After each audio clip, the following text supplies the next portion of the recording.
Hi, I'm Robin. And I'm Christen, and we are back. This time we are talking about the last part in the HYYH series, The Most Beautiful Moment in Life, Young Forever. And it's a compilation album. Oh, do you know when it came out? Did you get that You know what? information? No, I did not get that information on this web. I believe it's 2016. Early 2016, Yes, I yeah, think. because the other one was November 2015. Yes. So I don't have the exact date, but 2016. So this is a compilation album with a few new tracks, and Yeah. then two full-length versions of previous tracks, Right. previous outros. Mm-hmm. So I guess without further ado, let's just go get into Let's it. go ahead. We already discussed the other albums, so we're not really going to dive into those songs, but we are going to talk about the three new ones. Yeah. So let's start. Let's go ahead and do this. All right, we're starting with Burning Up Fire. Yeah. And we watched the music video for this one too. A couple of times. Yeah, a couple of times. It was really good. It was really good. Very good choreo. So intense. I love it. Yes. And the the visuals on it was, with the burning up with the fire. The fire, yeah. That was really good because I was trying to get into the bike and all that. You know what I read somewhere that they don't do CGI, a lot of CGI in their videos. Okay. So they were probably really surrounded by fire. Oh yeah, no, I could see that. I could see that because you could see where the fire is coming from. Well, yeah, but I mean, some videos will have like CGI and it looks real. Of course, that's the power of CGI. But right. Yeah, when the stuff is on fire, it's really on fire. It's really on fire. Yeah. So they're performing with live pyrotechnics. Yes. The heat is on. The heat is on. They are burning up.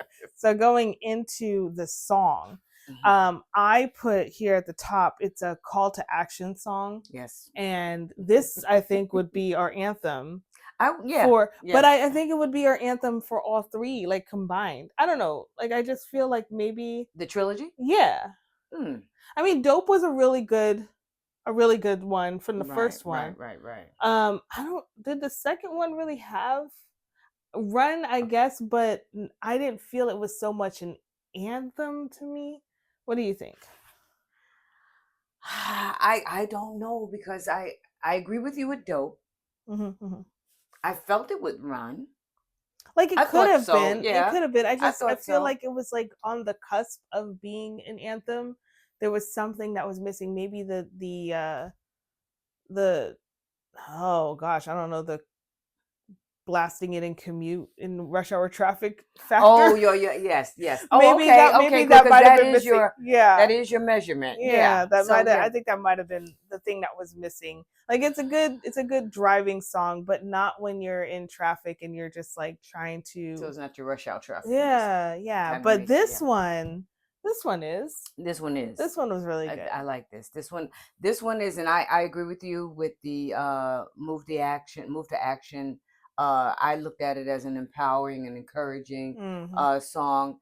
Lifts you up and out out of your misery. Yeah. Anything that you may, feel bleak or negative about, it's like it's one of those. So I agree with you with that. And I think that it could be in all measurements, definitely. I feel like when we were talking about it, we did kind of settle on that, and I don't think we had many notes on it.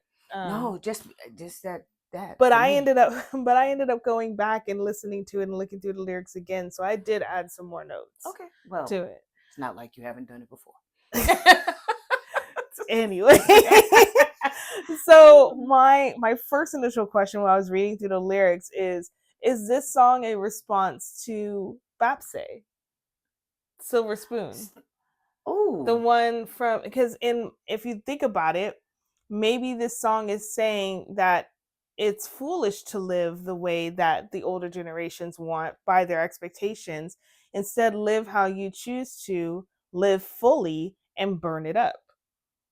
Meaning, like, if you're going to live your life the way you want to live, give it all you've got, because there's no better way to like shut the older generations up by not just refusing to live by their standards and their expectations, but also excelling and thriving in your way of living. I could see that now. I can see that. It hit But that me.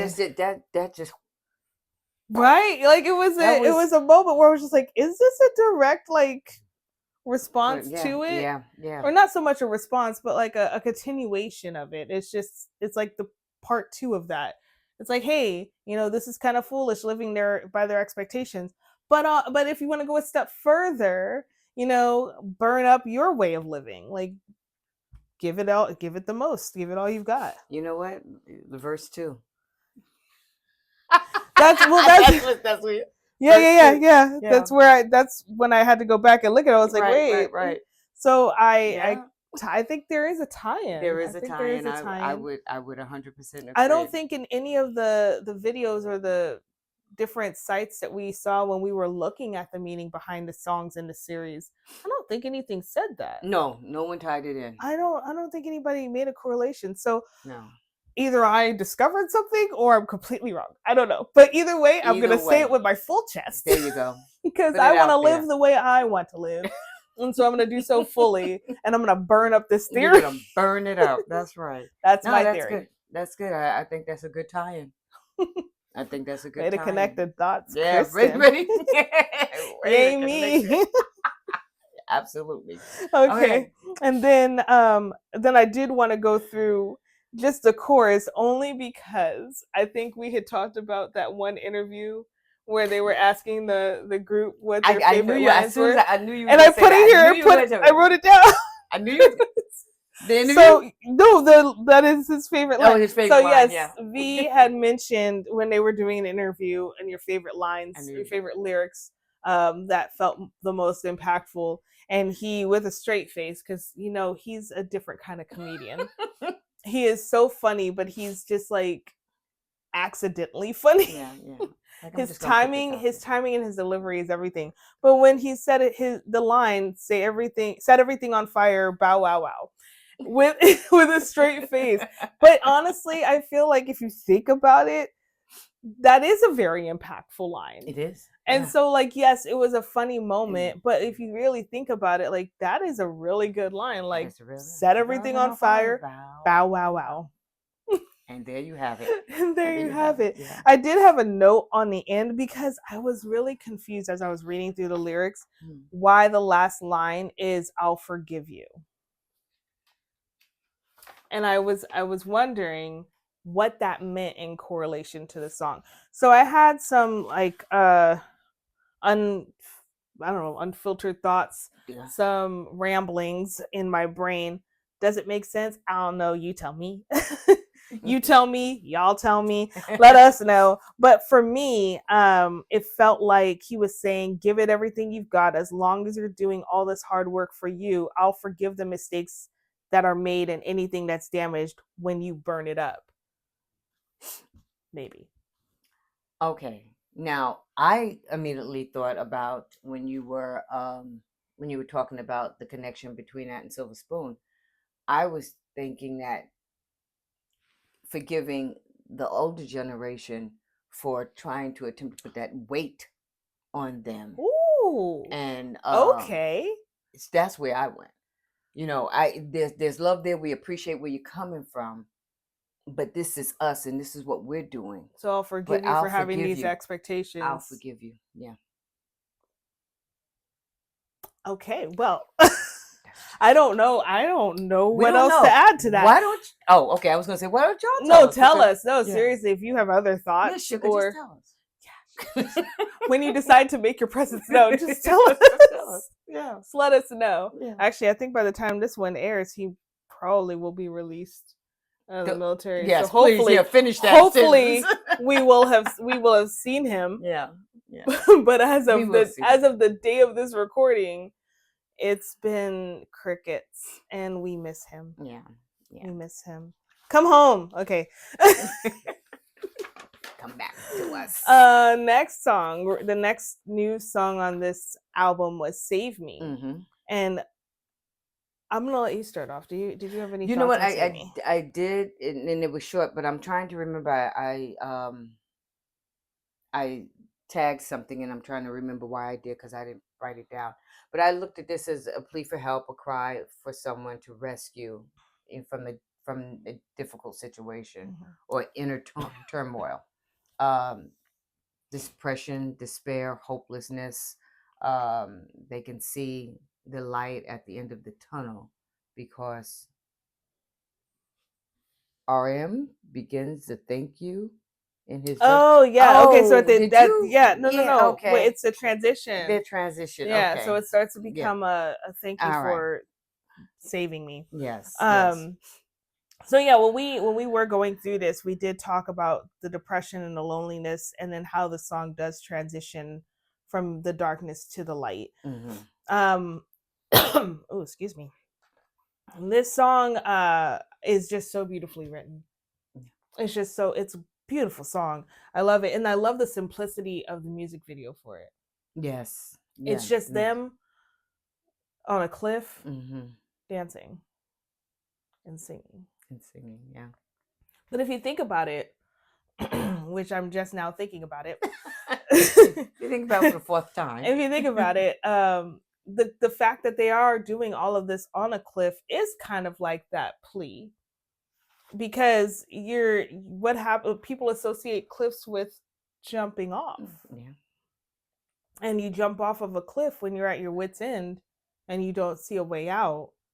It's like your final plea for help, and yeah, they're doing all of this on a cliff. Wow. And also, when it comes to a cliff, it's just like blindly going on and taking the dive in a situation or something you want to attempt to do. You know, hey, you know what? I'm just going to jump off the cliff and do this. Leap of faith. A leap of faith. Parallel meanings. Yeah. So I wrote the imagery of depression being a dream that you can't wake up from. Dreams are usually good and make you smile. However, feeling stuck in something that seems too good to be true can be overwhelming. The dream transitions to a nightmare and you are fighting to get out. And then I also put, because they're talking to a you in this, and I said the you in this song could be a single person. It could be a community of friends and family. It could be a community of mentors and people that they work with. It could be army. It could be the fans. Whatever it is, though, whichever you is defined, whatever you is defined as, or whoever it is, that you is the only escape from the darkness and the overwhelm. And then we had talked to we had talked about the note that I found about the song and how it it correlates with another song, a future song that we aren't going to get into just yet. Right. I'm fine, from their love yourself answer. And how the way it's written, it saved me if it's faced one way, and then you turn it around, it says I'm fine. And how the songs really sound very similar in the intro, like when it's opening. When it starts, yeah. But the note said, save me is, where is it? Is a very emotional song about needing to be saved by another person. I'm fine states that the pain has been overcome and the other person is no longer needed. Right. In essence, they went from asking someone to save me to being able to save themselves. Yeah, that bridge. Yep. Yeah. So, Save me. That was I think this is one of my favorite songs on the album, though. Now, I don't know. Stop me if I'm getting ahead of myself, which I probably am. Well, no, let's see. The performance that we see, it Save Me went straight into I'm fine. Yeah, they did translate. They usually perform those two songs together. Yeah. So again, you're going into the imagery of Save Me and that transition from needing help to being helped. Yeah. And then being fine, I guess. Being fine. So yeah, that's I do like the fact that they do perform it together like that. I think it's so poetic, especially since these songs are 2 years apart. Yeah. And so it's like you have to wonder how long has I'm Fine been sitting there with Save Me, because I feel like it had to have been done I don't think it was an accident. It definitely was purposeful, and I don't know if it was something that it was done at the same time, and they just held on to it. They were like, "It's not the time for I'm fine yet," Yeah. or if maybe they were just in that moment where they needed Save Me to speak their truth at that time, and then when they got to a point where they saw the light at the end of the tunnel, I'm Fine was born. Yeah. Yeah. But they recognized the transition. They did see their jump. Yeah. Their jump. Yeah. So I do like that they always go back to their start and what they experienced, and then they pull from that to create the updated version, I guess, of what, like, kind of like a check-in. They're just like, hey, want to let you know we're doing all right here. Okay. Yeah. All right. Now the epilogue, Young Forever. Now this one had you excited last time. When we were talking about the second album. And emotional. Yes, very emotional. Yes. So we'll talk about the song, the lyrics first, and then we'll talk about the performance, because we did watch it. Yeah. And wow. So no, not okay. So we didn't watch the performance of that song. Right. We watched the surprise. Yes. Which most Army, I believe, if not all Army, are familiar with that performance, that concert, and that moment. So if you're not, watch it. Yeah, we'll because I don't know, figure out how to put it in the comments or something. How the link? Yeah, to the video. Okay. Because I was gonna say, how was it if they were to search for it? How would they? I don't remember exactly what performance it was. Yeah.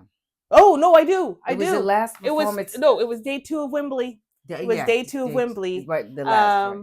Yeah, it was. They were on. I don't remember what tour it was, but I don't think they've done Wembley more than once.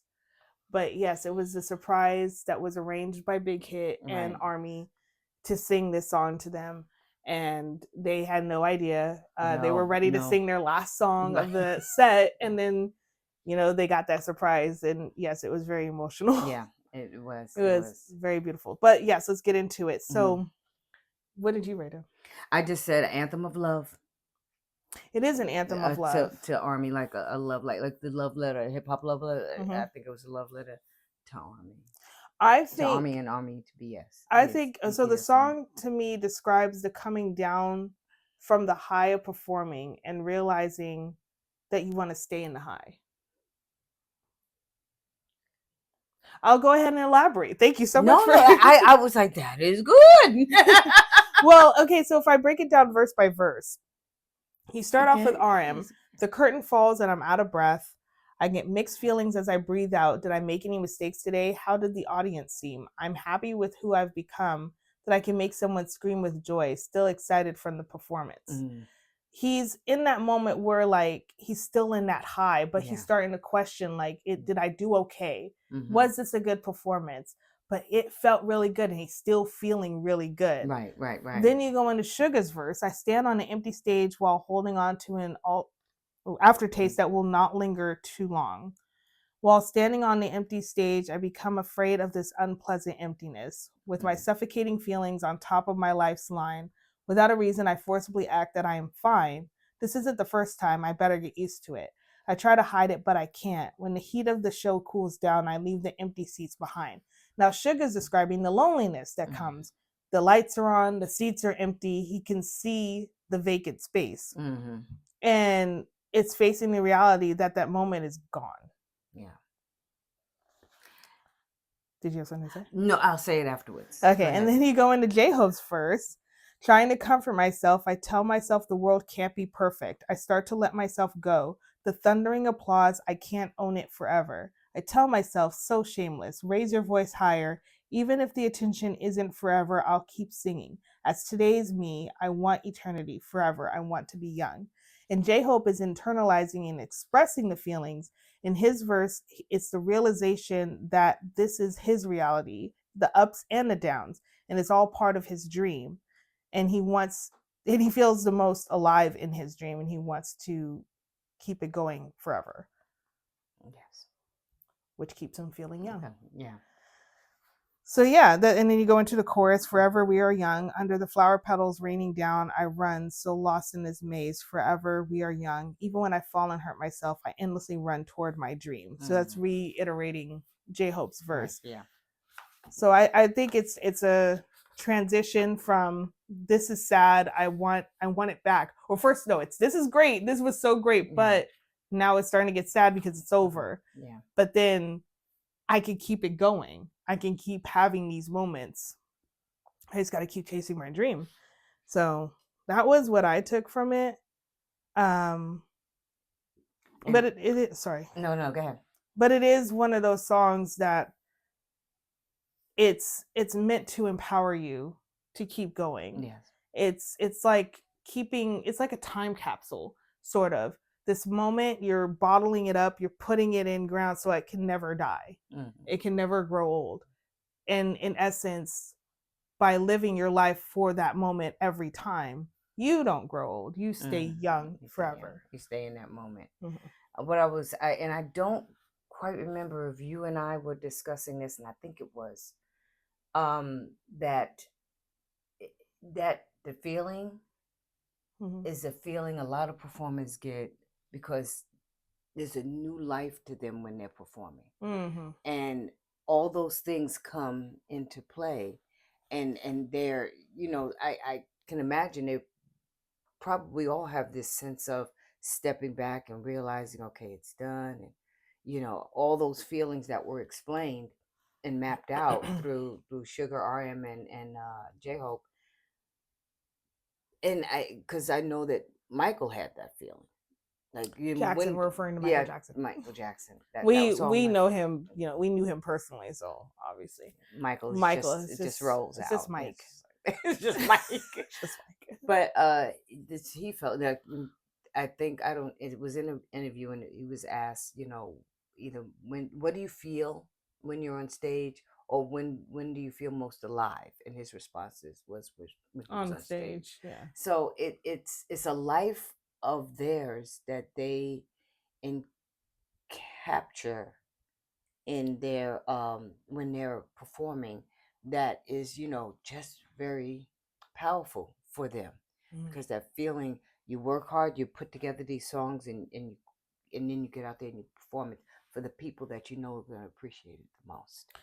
As you were saying something, I had a thought, because when it comes to being an entertainer, you hear those phrases like, oh, they're a born entertainer, like they were born for the stage. That's their happy, like that is their home. Right. And BTS as a whole, great stage presence. They are great entertainers. They're great performers. But within BTS, there were certain members that were born for the stage.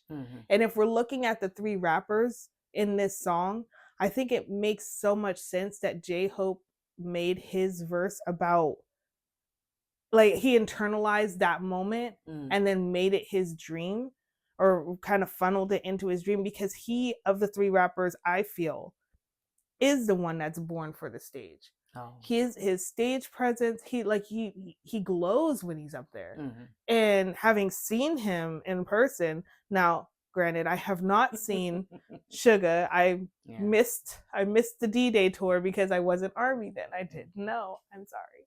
But just looking at clips of his tour and clips of J-Hope's tour, like the comparison, yes, they're both great. They're both phenomenal, and they give great performance. But there's something about, it feels like Suga's visiting the stage and J-Hope's returning home on stage.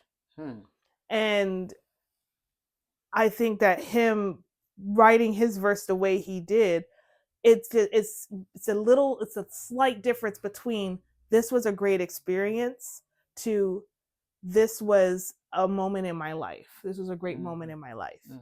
I feel like Suga and RM kind of look at it as, okay, this moment is over, and now I have to kind of evaluate it and make sure that I do better next time, and kind of wrestle with these empty feelings now that it's gone. I'm coming down from the high.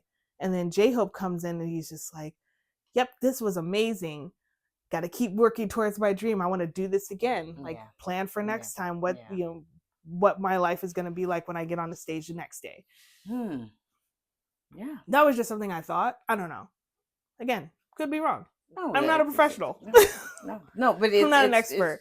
I'm new here. It's what you've taken But from I their just, but I performances. do feel that way about J-Hope on stage, and I feel like Jimin and JK probably have that same presence on stage. I feel like they are also very much born for the stage, because you could see when Jimin's dancing in comparison to the other people, the other members, like that's his element. He's in his zone, and you can see that he just makes it look effortless. Yes.